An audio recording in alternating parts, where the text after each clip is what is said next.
जनता के लिए जनता की आवाज जनता समाचार में आपका स्वागत है। मैं हूं तमन्ना। आइए देखते हैं आज की खबरें।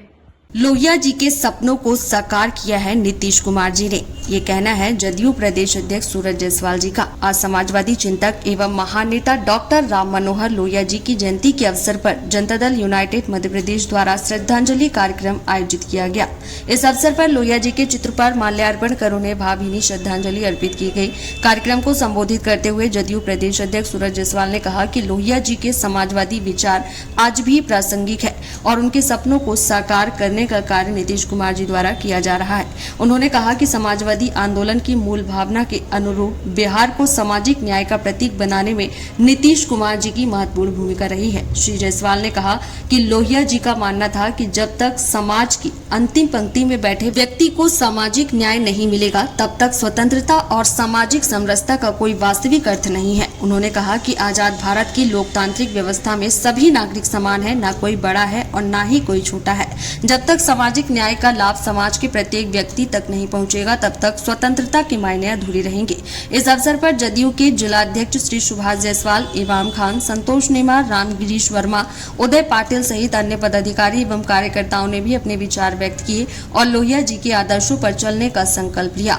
इसी क्रम में भोपाल स्थित प्रदेश कार्यालय में भी डॉक्टर राम मनोहर लोहिया जी की जयंती पर अमर शहीद भगत सिंह, सुखदेव एवं राजगुरु के शहीद दिवस पर उन्हें श्रद्धांजलि अर्पित की गई।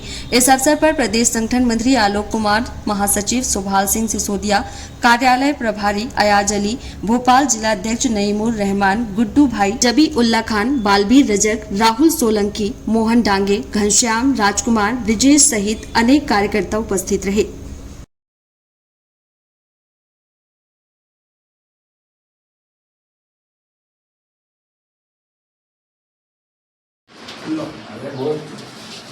आज हमारे लिए बहुत ही एक कहा जाए कि सौभाग्य का दिन है कि आज हम लोग एकत्रित हुए हैं जनता दल यूनाइटेड परिवार में और हमारे देश के बहुत ही महान शुभचिंतक, महान समाजवादी, जिनसे जवाहरलाल नेहरू भी डरते थे, थर्राते थे, कांपते थे। इनका विषयक ज्ञान बहुत शानदार था, बहुत ही उत्तम किस्म का था। ये आजीवन मरने के दिन तक, मतलब मृत्यु प्रांत तक ये लोकसभा के सदस्य भी रहे, जिनका जन्म मध्य प्रदेश में मैहर के ऊंचेहरा गांव में हुआ। वैसे ये अकबरपुर अंबेडकर जिला, वहाँ इनके कार्य क्षेत्र रहा है इनका। हमारे बीच में राम मनोहर लोहिया जी आज नहीं है।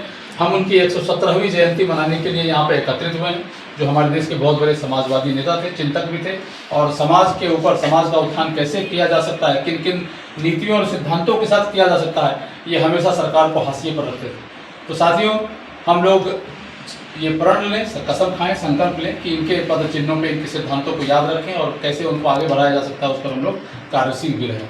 साथियों, आज का दिन एक और विषय में महत्वपूर्ण है कि आज शहीद दिवस भी है। आप लोगों को, हम लोगों को सबको याद होगा कि भारत जब आज़ाद नहीं था, ब्रिटेन का शासन था, उस समय हमारे बीच में कई ऐसे क्रांतिकारी पैदा हुए जिन्होंने अपने जानों की, प्राणों की आहुति दे दी थी। उसी में से 3 लोग थे जिनको आप लोग सब लोग जानते हैं, भगत सिंह, सुखदेव और राजगुरु। इन लोगों ने अंग्रेजों को, जनरल डायर का नाम आपने सुना होगा, जब जालियांवाला बाग का कांड किया गया था तो उनको मारने के लिए इन लोगों ने बम फेंका था पार्लियामेंट में। यहाँ ही नहीं, वहाँ पर भी, लंदन में भी जाके इन लोगों ने उनके ऊपर आक्रमण करने की कोशिश की थी और बाद में ब्रिटेन की सरकार ने इन तीनों को फांसी की सजा दी थी और 23 मार्च को फांसी दी गई थी। मेरे ख्याल से वो वर्ष 1923 या 22 का साल था। तो उनके तीनों के याद में हम शहीद दिवस के रूप में उनको याद करते हैं, पूरा भारत याद करता है और ये संकल्प लेते हैं कि जिस प्रकार से इन्होंने अपने प्राणों की आहुति अपने देश के लिए प्रदान दी है, उसी प्रकार से हम लोग भी देश के लिए कृत संकल्पित रहें, देश के लिए कार्यरत रहें और देश के उत्थान में अपना सहयोग देते रहें। तो साथियों, आप सभी लोग यहाँ पर। ये थी आज की खबरें, और खबर देखने के लिए हमारे चैनल को सब्सक्राइब करें, लाइक करें और बेल आइकन दबाना ना भूलें। आप देख रहे हैं जनता के लिए जनता की आवाज जनता समाचार। अन्य खबरों के लिए हमारा चैनल सब्सक्राइब करें।